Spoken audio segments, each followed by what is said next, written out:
पहिला प्रॉब्लेम आहे, एका साध्या यंत्राचा वेगानुपात 20 आहे. या यंत्राने 500 केजीचा भार उचलण्यासाठी 40 किलोग्रॅमची प्रेरणा लावावी लागते. या यंत्राचा यांत्रिक लाभ व त्याची कार्यक्षमता काढा. ठीक आहे, हा आहे आपला प्रॉब्लेम. पुन्हा एक वेळा वाचून घेतोय मी.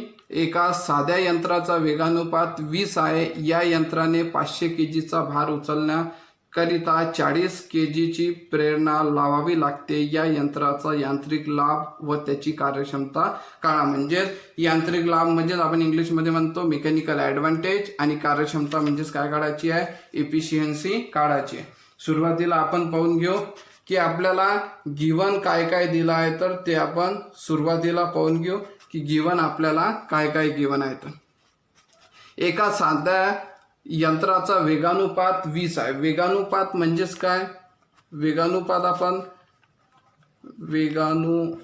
वेगानुपात म्हणजेच किती आहे, 20 आहे. वेगानुपातलाच आपण इंग्लिशमध्ये काय म्हणतो, व्हेलॉसिटी रेशो म्हणतो. ठीक आहे, व्हेलॉसिटी रेशो म्हणतो. वेगानुपात किती आहे, 20 आहे. त्याच्यानंतर या यंत्राने 500 केजीचा भार उचलण्याकरिता, 500 केजीचा काय आहे, भार आहे. म्हणजेच भारला आपण कशानं दर्शवितो, डब्ल्यू ना. भार किती आहे आपला, 500 केजी आहे. ठीक आहे. त्याच्यानंतर उचलण्याकरिता 40 केजी म्हणजे किलोग्रॅमची प्रेरणा लावावी लागते. म्हणजेच काय, प्रेरणा किती आहे आपल्याजवळ, प्रेरणा म्हणजेच कशानं दर्शवतो आपण, पीनं दर्शवतो. किती गिवन आहे, 40 केजी. आणि आपल्याला काढायचं काय आहे, यांत्रिक लाभ. यांत्रिक लाभ म्हणजे व्हेलॉसिटी रेशो, मेकॅनिकल ॲडव्हान्टेज आपल्याला काढायचा आहे. आणि दुसरं काय काढायचं आहे, कार्यक्षमता. कार्यक्षमता म्हणजे इफिशियन्सी आपल्याला काढायची आहे. ठीक आहे. आता यंत्राचा यांत्रिक लाभचा, मेकॅनिकल ॲडव्हान्टेजचा फॉर्म्युला काय आपल्याजवळ, W/P. काय फॉर्म्युला आपल्याजवळ, W/P. W म्हणजे भार आणि P म्हणजे प्रेरणा. ठीक आहे. W म्हणजे भार किती गिवन आहे आपल्याजवळ, 500 गिवन आहे. आणि P किती गिवन आहे, 40 गिवन आहे. दोन्ही किलोग्रॅम मध्ये आहे, म्हणजे युनिट काही चेंजेस करायची आवश्यकता नाही. 0 कॅन्सल, 50/4 म्हणजेच तुमचा आन्सर आला 12.5. ठीक आहे. मेकॅनिकल ॲडव्हान्टेज काय आला, 12.5. याला कुठलंही एकक राहत नाही, कारण की इथं पण केजी आहे आणि इथे पण केजी आहे. केजी काय होऊन जाणार, कॅन्सल होऊन जाणार. म्हणजे आन्सर काय आला, मेकॅनिकल ॲडव्हान्टेज किती आला, 12.5. त्याच्यानंतर सेकंड टर्म आपल्याला काय काढायची आहे, यंत्राची कार्यक्षमता. ठीक आहे. काय काढायची आपल्याला, कार्यक्षमता. कार्यक्षमता म्हणजेच काय काढायची आहे, इफिशियन्सी काढायची. इफिशियन्सीचा फॉर्म्युला काय आपल्याजवळ, MA/VR. ठीक आहे. आपण या अगोदरच काढलं होतं इफिशियन्सीचं जे रिलेशन काढलं होतं, त्या रिलेशनवरून काढलं होतं आपण.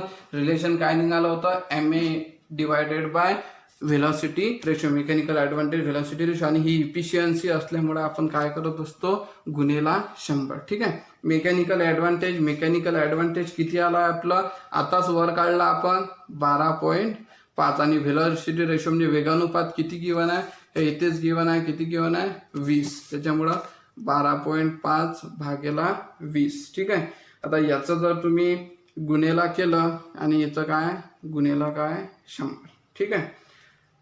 याचं जर उत्तर काढलं, त्याचं उत्तर किती येते, 62.5%. ठीक आहे. याचं उत्तर किती येते, 62.5%. ठीक आहे. व्यवस्थित कॅल्क्युलेशन करून घ्या. म्हणजेच आपला जो काही आपल्याला या प्रॉब्लेममध्ये काढायला लावला होता की यंत्राचा यांत्रिक लाभ व त्याची कार्यक्षमता काढा. ठीक आहे. त्यामध्ये काय आला, फॉर्म्युला आपण लावला W/P. त्याचा आन्सर काढला 12.5. त्याच्यानंतर आपल्याला कार्यक्षमता म्हटली होती, व्हॅल्यू पुट केली आपण. त्यामध्ये किती उत्तर आलं आपलं, 62.5. म्हणजेच काय, पहिले काय केलं यामध्ये कॅल्क्युलेशन करते वेळी, 12.5 काय केले आपण, 20. याला कसं करतो आपण, वरचा पॉईंट करू शकतो, 125 काय केलं आपण, 200 पॉईंट निघाला, म्हणजे खाली एक शून्य वाढला. यांचा जो काही डिव्हिजन आहे, हे डिव्हिजन किती आलं 0.625 आणि याला मल्टिप्लाय काय 100 आहे, म्हणून मल्टिप्लाय 100 केलं तर किती आलं आपलं 62.5 आणि मल्टिप्लाय 100 केल्यामुळे काय झालं टक्के. इफिशियन्सी कधी कशात राहते टक्केमध्ये राहते. ठीक आहे, समजलं. हे झालं आपलं पहिलं प्रॉब्लेम यामध्ये. आणि यामधलंच आपण पुन्हा एक प्रॉब्लेम पाहूया. दुसरा प्रॉब्लेम काय म्हणते, एका साध्या यंत्राने 100 kgचा भार उचलताना प्रेरणेचे चलांतर 2 मीटर होत असून भाराचे चलांतर 50 सेंटीमीटर होते. यंत्राची कार्यक्षमता 60% असल्यास दिलेला भार उचलण्यासाठी लावलेली प्रेरणा काढा. ठीक आहे, पुन्हा एक वेळा वाचून घ्या. एका साध्या यंत्राने 100 kgचा भार उचलताना प्रेरणेचे चलांतर 2 मीटर होत असून भाराचे चलांतर 50 सेंटीमीटर होते. यंत्राची कार्यक्षमता 60% असल्यास दिलेला भार उचलण्यासाठी लावलेली प्रेरणा काढा. ठीक आहे, म्हणजे यामध्ये आपल्याला प्रेरणा म्हणजेच पी आपल्याला यामध्ये काढायचं आहे. सुरुवातीला आपण पाहून घेऊ की गिवन डेटा आपल्याला गिवन काय काय आहे. तर गिवन काय, सुरुवातीला आपल्याला यामध्ये एका साध्या यंत्राने 100 kgचा भार उचलताना 100 kgचा भार उचलताना म्हणजेच काय काय झाला आपला भार बरोबर W बरोबर किती झालं 100 kg. त्याच्यानंतर दुसरं काय गिवन आहे आपल्याला, प्रेरणेचे चलांतर 2 मीटर. ठीक आहे, हा भार उचलताना प्रेरणेचे चलांतर किती झाले 2 मीटर, म्हणून प्रेरणेचे चलांतर किती झाले 2 मीटर. त्याच्यानंतर काय म्हटलं आहे, असून भाराचे चलांतर काय, नंतर भाराचे चलांतर किती झाले 50 सेंटीमीटर. ठीक आहे, आता दोघांचं जर पाहिलं तर एक प्रेरणेचं काय आपल्याजवळ चलांतर 2 मीटर आणि भाराचं चलांतर काय 50 सेंटीमीटर, म्हणजे दोघांची युनिट एक मीटर आहे आणि एक काय सेंटीमीटर आहे. दोघांनी आपल्याला कशात आणावं लागेल, एक तर मीटरमध्ये आणावं लागेल किंवा एक तर सेंटीमीटर.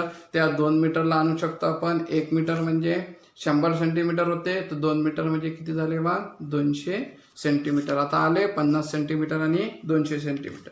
त्याच्यानंतर काय गिवन आहे आपल्याला, कार्यक्षमता किती गिवन आहे आपल्याजवळ 60%. कार्यक्षमता किती आहे 60% आणि आपल्याला काढायचं काय